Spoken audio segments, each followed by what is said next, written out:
মায়ের কাছে বাইক চেয়ে না পেয়ে আত্মঘাতী যুবকের স্মরণে রাত জেগে ফুটবল প্রতিযোগিতার সামনা করে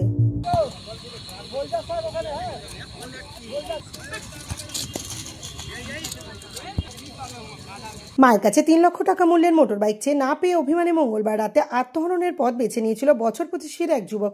বাসুদেবপুর থানার সামনাগড় ফিডার রোড শক্তিগড় টালিখোলা এলাকার ঘটনা। মৃত যুবক অরিজিৎ দাস ওরফে টুবলু স্থানীয় মৈত্রবন্ধন ক্লাবের সদস্য ছিলেন। টুবলুর স্মরণে উক্ত ক্লাবের তরফে শনিবার নৈশলোকে নট আউট ফুটবল প্রতিযোগিতার আয়োজন করেছিল। পাশাপাশি মৈত্রবন্ধন ক্লাব টুবলুর স্মরণে নিজেদের সেবামূলক কাজে নিয়োজিত রাখতে চান। ক্লাব সদস্য পার্থপ্রতিম সরকার বলেন, শুধুমাত্র বাইকের জন্য পিতৃহারা টুবলু আত্মহননের পথ বেছে নিল। এটা কিছুতেই মেনে নেওয়া যায় না। সামান্য কিছু জিনিসের জন্য সমাজে আত্মহত্যার প্রবণতা ক্রমশই বাড়ছে। পার্থপ্রতিমের বক্তব্য, মোবাইলে বুথ কিংবা রাগ অভিমান থেকে যুব সমাজকে দূরে রাখার বার্তা দিতেই তাদের এই আয়োজন। তার দাবি, একমাত্র মাঠই পারবে যুব সমাজকে ক্রিয়ামুখী করতে এবং ওদের মানসিক বিকাশ ঘটাতে। আমাদের ক্লাব সদস্য অরিজিৎ দাস ওরফে টুবলু আমাদের একটা ফুটফুটে ছেলে ২৪ বছরের একজন বাপ মরা একমাত্র মায়ের ছেলে টুবলু আজকে অকালে ঝরে গেল শুধুমাত্র একটা বাইকের জন্য।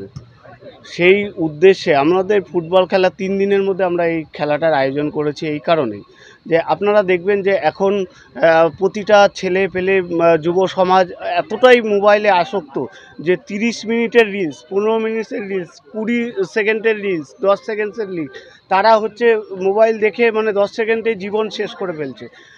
মানুষের এগুলো এই যে একটা মানসিক সমস্যা, মানসিক ব্যারিয়ার এমন জায়গায় গেছে যে একটা ছোট ছোট জিনিস না পেলেই একটা আত্মহত্যা করার প্রবণতা যেটা ক্রমশ বৃদ্ধি পাচ্ছে। আপনারা দেখবেন সারা ভারতবর্ষব্যাপী প্রতিদিন একটা সমীক্ষা বলছে আজকে হাজার হাজার ছোট ছোট যুবক যারা আগামী দিনের মানুষকে, আগামী প্রজন্ম যারা হচ্ছে দেশকে পথ দেখাবে, তারা আত্মহত্যার রাস্তা, আত্মহননের রাস্তা করে। তার একটাই কারণ হচ্ছে এই সাইকোলজিক্যাল কারণ। আমরা এই খেলার মাধ্যমে দিয়ে একটাই বার্তা দিতে যাচ্ছি যে মানুষ যদি মাঠে আসে শুধুমাত্র যে তার শারীরিক সক্ষমতা তৈরি হয় সেটা না, তার মানসিক সক্ষমতাও তৈরি হয়।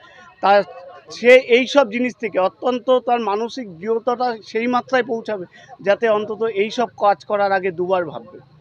এই কারণেই আমরা এই বার্তাটা দিতেই যে সমাজ মাঠে আসুন, মাঠে আসলে এই ধরনের প্রবণতা কমবে এটা আমরা আশা করি। এবং যত এখনো পর্যন্ত রিসার্চ তারা বলছে মাঠই পারে এই মানসিক সমস্যাগুলোকে দূর করতে। কতদিন চলবে এই খেলাটা? আজকে সারা রাত ব্যাপী চলবে, কালকে শেষ হয়ে যাবে।